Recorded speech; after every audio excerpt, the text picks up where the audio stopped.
Hi Sagittarius, this is Job. Welcome po sa ating channel.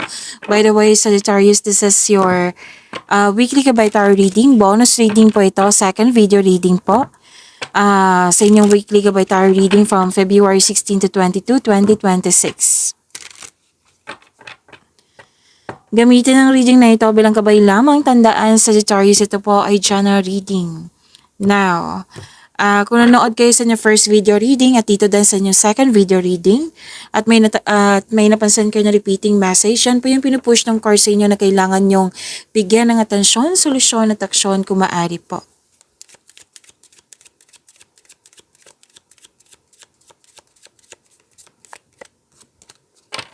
Angel number 34, Sagittarius. Sabi po dito, you have a heart of gold and are very skilled at maintaining balance, stable relationships. You are loyal to your loved ones and are able to be the nurturer, protector, and provider all at once. To attract more blessings, let us say the power affirmation. Let us say, I am generous. Okay. So, sinabi dito na very generous ka. Oo, sa kapwa mo, sa iyong sarili, sa kapwa mo, at inalagaan mo yung connection mo sa kapwa mo.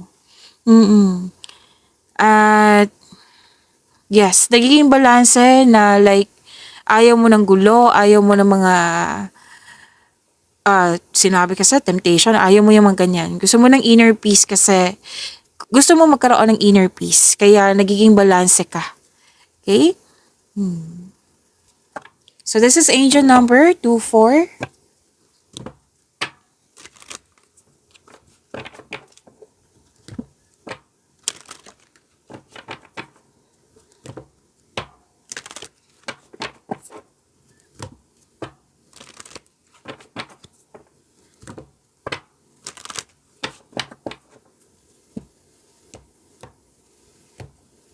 Sagittarius, maraming salamat po sa mga hindi nag-skip ng ads. Subscribe na po kayo sa ating channel at click bell notification para updated po kayo sa reading natin. Para sa mga gustong magpa-reading po, comment po kayo ng personal reading and check my reply sa comment section.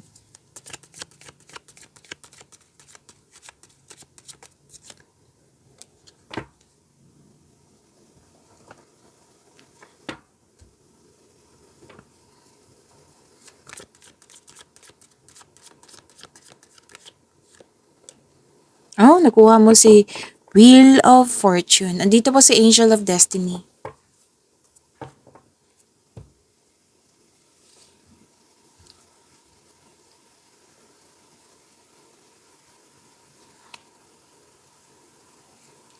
Okay, Sagittarius. This is your energy po. Sabi po dito, may success, may new doors opening, meaning to say may opportunities na dumating sa iyo. Collaboration, expansion, yan. So this card asks you na, kasi may offer sa iyo, may binigay sa iyo. And this card asks you, tells you, na i-accept mo tong binigay sa iyo, project mo to, any kind of opportunity. Bigyan mo siya ng, face it with confidence. Yes, galingan nyo, lalo na sa paggawa ng plano, konkretong plano dapat. Galingan nyo na magkaroon siya ng positive outcome kasi kung magkakaroon siya ng positive outcome, magkakaroon siya ng recognition. Kung magkakaroon siya ng recognition, dadagsa yung opportunity sa iyo.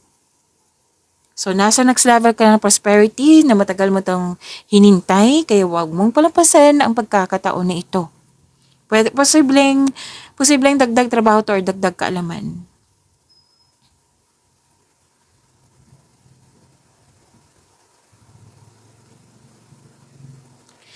Nag-spend time ka sa mga taong nagbigay ng inspiration sa iyo, nagbigay ng motivation sa iyo.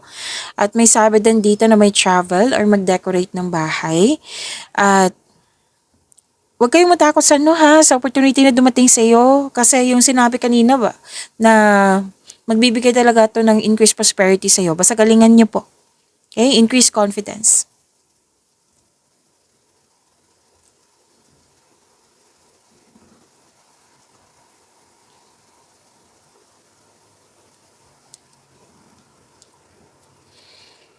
Okay, so sabi dito na this is completion of cycle eh. Nakatadhana na talaga ito sa'yo destiny, this is good luck and good karma.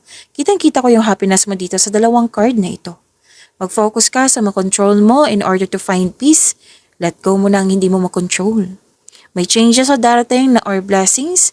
This is blessings. This is good fortune. Magandang kapalaran po ito. Opportunities na sinabi ng dalawang card na dito.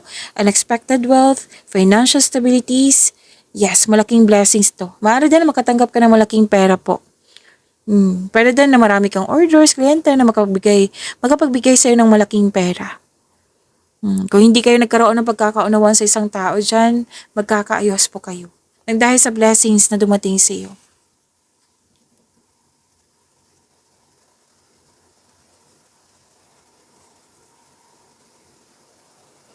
Okay, to attract more blessings, let us say the power of affirmation. Let us say, kasi nandito po si Angel of Destiny.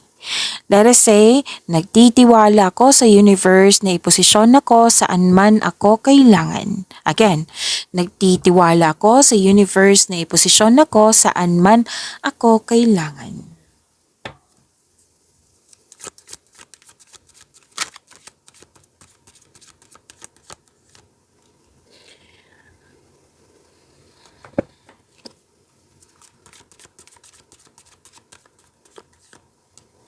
Andito po si Angel of Success sa inyong career and money.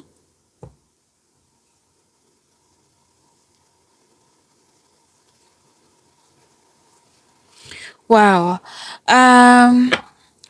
Magkakatanggap ka ng rewards or recognition sa trabaho mo, sa mga ginagawa mo dyan. Maaari din na may mangyayaring promotion, pagtaas ng kita, sweldo, allowance, or na yung posisyon. Yung sinabi kanina dito na maraming orders, na makapagbigay sa'yo ng malaking pera.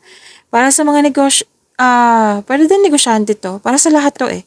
May positive review kang matatanggap mula sa iyong customer, kliyente, amo, boss. Oo. May graduation mo ngayon? Or napasama sa graduation list? Oo. Na nagpasya kayo na i-celebrate ito. Basta may natapos po kayo, successful completion po kasi ito. Reaping rewards, success, perfect situation. Maaari din may parating na gantimpala or positibong resulta sa inyong mga ginagawa. So, celebrate your wins and acknowledge mo yung how far you've come and ready ka na sa new journey mo. May natapos ang ilan dito, may natapos na construction. Any kind of structure, pwede din bahay po ito.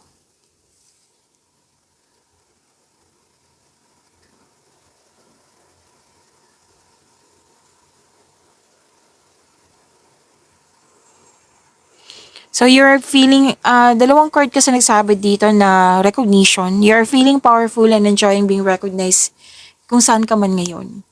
Tapos, ipagpatuloy niyo pong makinig sa inyong intuition kasi ito talaga yung magbibigay tulong sa iyo para maabot mo tong increased prosperity na sinasabi dito. You're creative and enthusiasm. Yan yung important part of your success po. Magaling ka sa mga ginagawa mo, magaling ka na leader.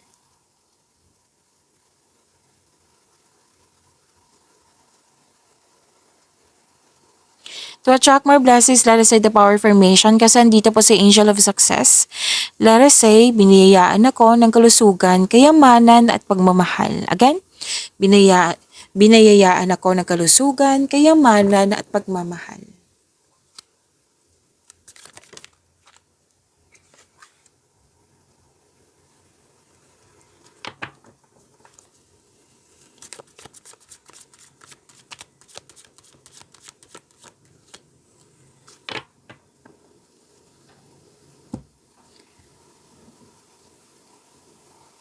Sagittarius, huwag niyong kalimutan na mag-subscribe sa channel natin at i-click yung bell notification para updated po kayo sa reading natin. At this is your second video, right? So panoorin niyo po yung first video reading niyo po kung gusto niyo kung okay sa'yo.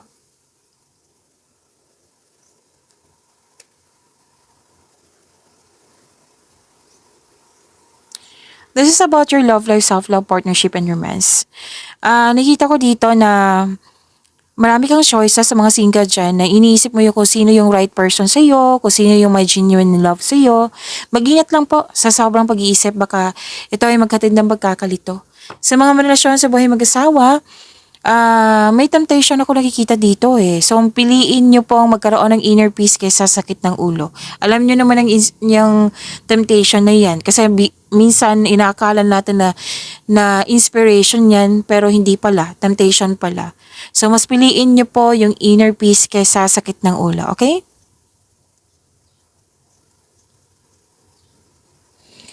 Pagyamanin niyo po yung blessings na binigay sa inyo, Sagittarius. See you tomorrow. Maraming salamat po.